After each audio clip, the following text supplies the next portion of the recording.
What is up, everybody? I'm NoLucksGiven, and today we are going to look at a game where I popped off or pupped off with Pup the Magic Dragon, who I think is a really underrated free hero option. I think that Pup can be really strong, and Pup just got a few new tools that we're not really going to look at in this game, but I am going to showcase in another game later this week. It just didn't come together in this one. But locking two supports in the shop, this certainly looks good for Pup, and there's also a Genie's Wish to go along with this Cinderella. Unfortunately, we do lose this first combat to a 50-50, but then I'm going to pick up the Baby Root, and the reason that I do this is it is just so important to get that Baby Root that I don't want to risk a free roll coming off the Genie's Wish, which is exactly what happens there. And then we see that we've got the option to potentially lock Fanny, which is a support, plus Tiny, which is a unit that actually works pretty well when supported by Baby Root, and we'd be able to double support the Fanny, or double support the Tiny with both the Fanny and the Baby Root, moving the Baby Root over. So I do think that it's worth locking. It's kind of a tough call, but Pup can work well on dwarves, basically just because Fanny is the best dwarf. By the way, if you can figure out how the Merlin got that shop, let me know in the comments, because that Merlin is definitely popping off as well. But we're going to take the Tiny and the Fanny, and I'm not going to be casting the Shard because I really want Baby Root. So that is what we're sticking with. That's my story, and I'm sticking to it. And we fight up against Gwen, and a Gwen that has used their knighthood on Wizard's Familiar. And they don't have anything else, unfortunately, for them, but you can see the power of Pup here. Puppy Power is going to be able to take down this Gwen that already used her knighthood. So that is a pretty good feeling. And then we look at this shop, and there's some strong stuff here, too. There's a Princess White and a Brave Princess.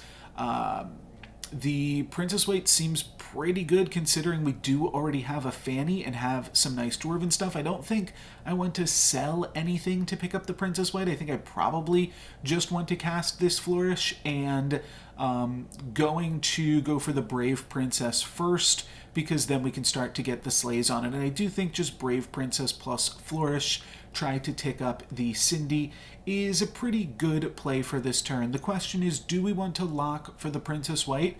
And honestly, I think the answer is no. One of the reasons that I really like Pup is how strong Pup is right now. And by right now, I don't mean the end of February or whenever you're watching this. I mean that Pup is really strong on 3.0, 3.1, and 3.2.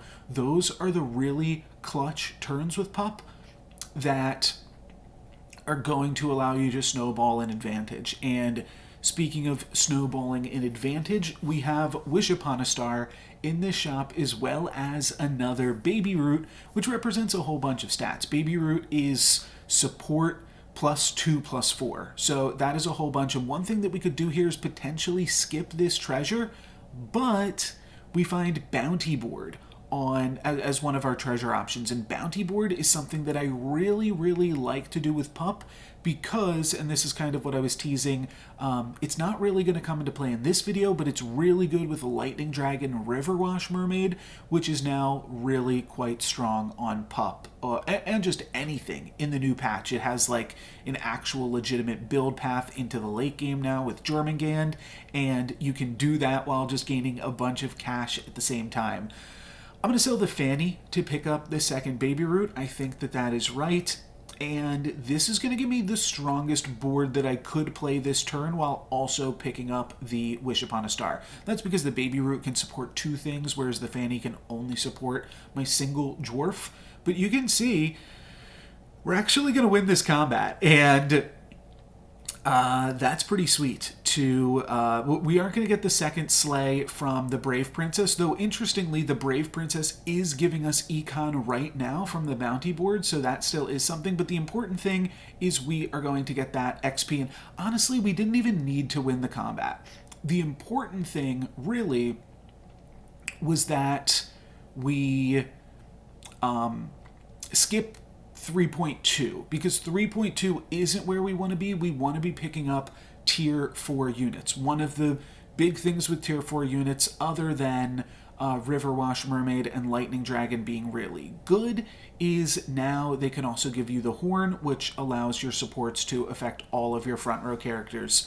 I do think I probably just want to pick up a Medusa here. This is a really interesting turn in terms of figuring out how to support this board, because you have to remember that the Baby Roots are also giving an attack bonus, so I kind of want to Baby Root my Brave Princess. But the other thing that I am considering there is selling my Cinderella to pick up a Spinning Gold. And oh, I actually do go for that. Okay, wow, never mind. This is the scenario that I go for then. I'm going to leave my Baby Root half not supporting anything, and the main reason to do this, I really want the Baby Root on the Brave Princess, so that way that can get its final slay, and then I want the Stag to be able to buff the Medusa so that the Medusa is just one-shotting things. And we'll see, that is enough to actually win this combat. And we just barely win it, but we get a Spinning Gold, and we get our bounty board, and then we're also going to get a tier 3 treasure from this one as well. And Sting is pretty good. It could help us slay. It could be good with Friendly Spear, but there's also a Masquerade Ball in this shop, which seems pretty tempting. Could go for Ancient Sarcophagus, which is just a strong treasure, but I think that Sting is going to be more powerful for us here, and I do think it's worth Masquerade Balling. We could Mask Ball and then pick up 2 5-cost units, so that's basically like guaranteed. What we want to be doing is picking up 2 of these units here. Next turn we will be level 5, so Nyan Sea Terror is pretty tempting, and then I'm definitely going to be picking up the Wombats in Disguise and putting that in the Sting slot. The question is, do I go for the Nyan Sea Terror because we're almost tier 5, or do I go for this Cupid, which represents the most power on the current board? The reason that I don't go for the Cupid is because that's not going to allow us to scale our comp necessarily. It's good, it's a really powerful unit, and it probably ensures that we keep winning, but with Nyan Sea Terror, then we can actually look for like some tier 5 treasures. There's some really good ones. Evil Eye is now a tier 5 treasure. That is probably chief among the treasures that we want to try to pick up, especially on Pup. And I think the Wombats is going to be strong enough that we don't really need to rely on the Cupid. Interestingly, when Brave Princess slays, you actually do continue to get bounty board gold and other slay triggers from that. So still getting a little bit of bonus gold here. And here is the Lightning Dragon, and you saw that I rubbed my opponent's Riverwash Mermaid on that combat. I really would like to find a Riverwash Mermaid of our own, but without it, I don't think I want to pick up the Lightning Dragon. Sporko is also a support that we could definitely consider, but I definitely want to cast the End here because we are already pretty up on the rest of the lobby, and I just want to keep popping off and keep trying to be as powerful as we can. Pick up a Baby Root. There's actually some interesting options. Noble Steed is pretty good when we're this close to 6. We could find an early Hercules, get a tier 7 treasure. That's an interesting angle to explore. Could be skipping, and when we skip, we could either take the Rotten Apple Tree or something else. Probably not skipping. Probably taking Spinning Wheel. But Dragon's Nest is also worth considering because of its interaction with like Lightning Dragons if we do decide to go down that build path later.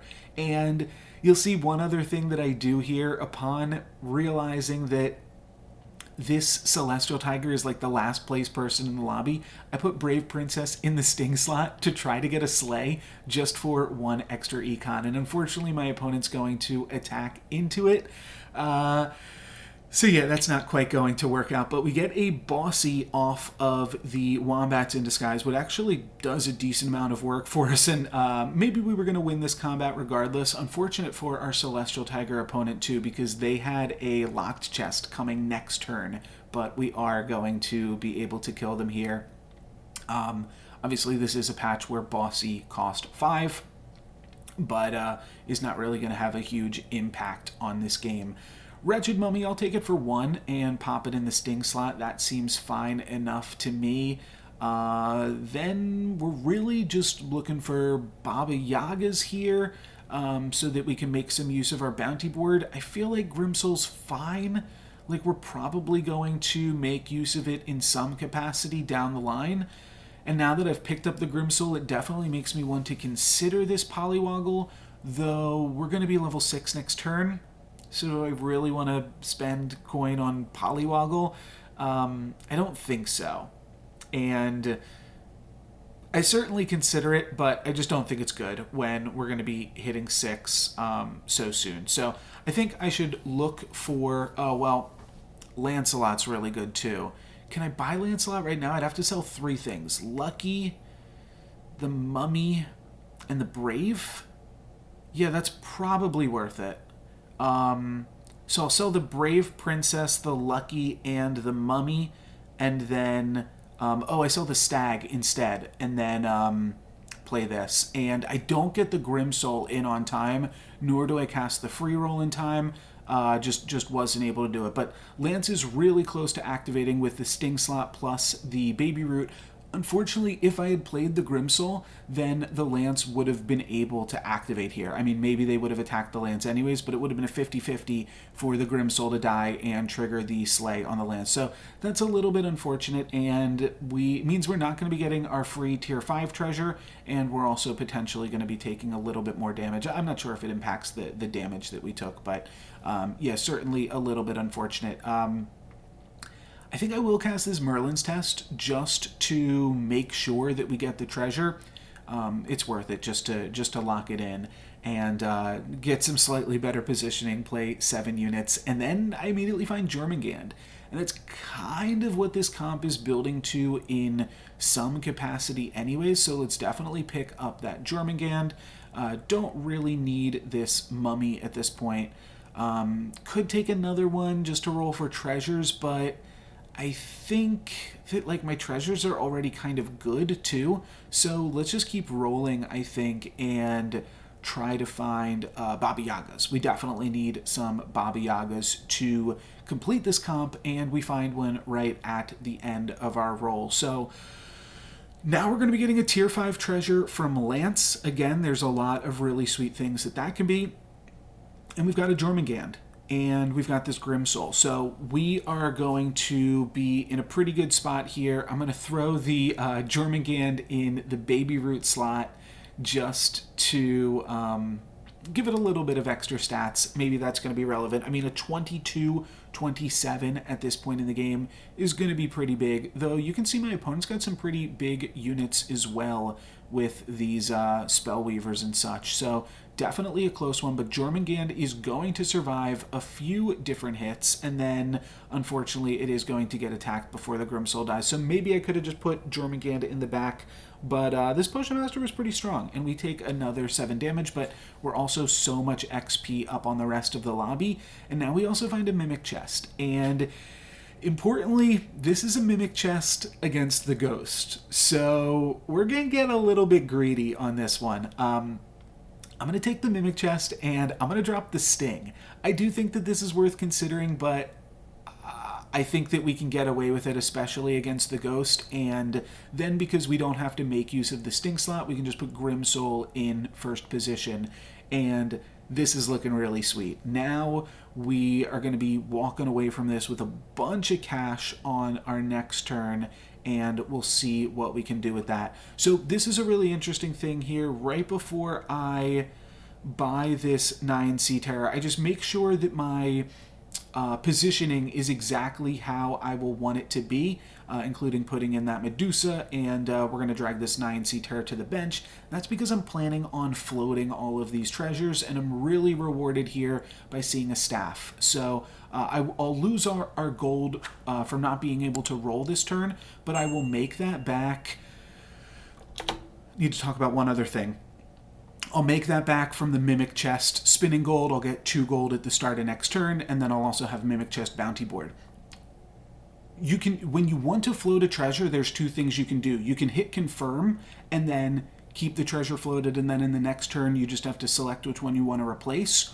Or you can stay on the choose a treasure screen and not even pick which treasure that you want to take. And the reason that I do this here specifically is because in the next shop, if we see something that I immediately want, if we see a Jormungand or a Baba Yaga, then I'm going to click Hand of Midas and I'm going to take an upgraded Jormungand or Baba Yaga. And if we don't, then I'll just take Staff of the Old Toad and I'll roll for a little bit and just be able to pick up like some more flexible stuff like Grim Soul or something like that I wouldn't want to spend the Midas touch on it. But against the Ghost here, we have gotten pretty greedy, but we are going to have enough stats to be able to take the Ghost out. It's gonna get a little bit tight for sure, but yeah, we're definitely gonna have enough stats to make it through and finish my opponent off. Well, not finish them off, but walk away good into the next combat. So now we've got 20 gold, and definitely want to just take Staff of the Old Toad here because there was nothing good in this shop. And then we'll just be rolling, and we'll be rolling for those same things that I just called out. The Grim Soul, the Baba Yaga, the Jormungands of the world, and we'll see what we can put together.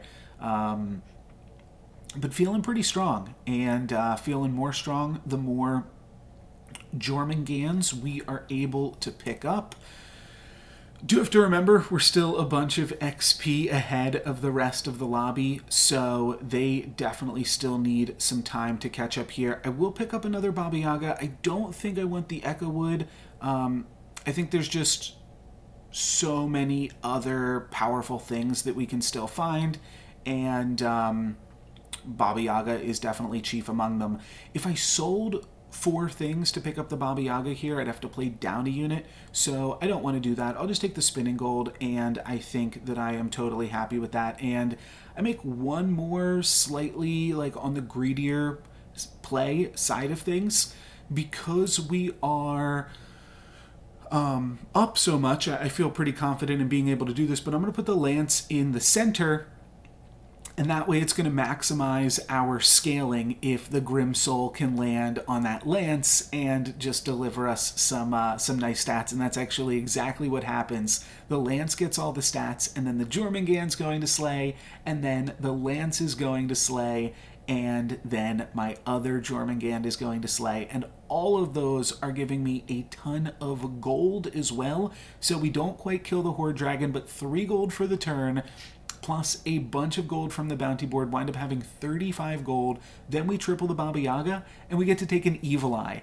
And there's 2 definite options here. We could toss the staff, we could toss the bounty board, but I think the cash that I have this turn from the bounty board is going to be enough. So I'm going to then toss the bounty board, stick with bounty board staff, and then It Was All a Dream into King Midas. And this might seem a little bit weird because we're playing a comp that has a support unit in it, but we're only really playing this one support unit, so I really don't think that we are relying, even with the Mimic Chest Evil Eye, I really don't think that we're relying that much on Pup, and can pretty safely dream off of it. I'll pick up a Grim Soul in addition to combining the Jormungans, and you'll see I rolled past the Medusa the first time and then did just decide to pick it up the second time. I thought better of it, and then we actually are going to pick up another support. I'm going to pick up a Riverwash Mermaid, and we can put the Medusa in slot 1, so now Medusa is also slaying,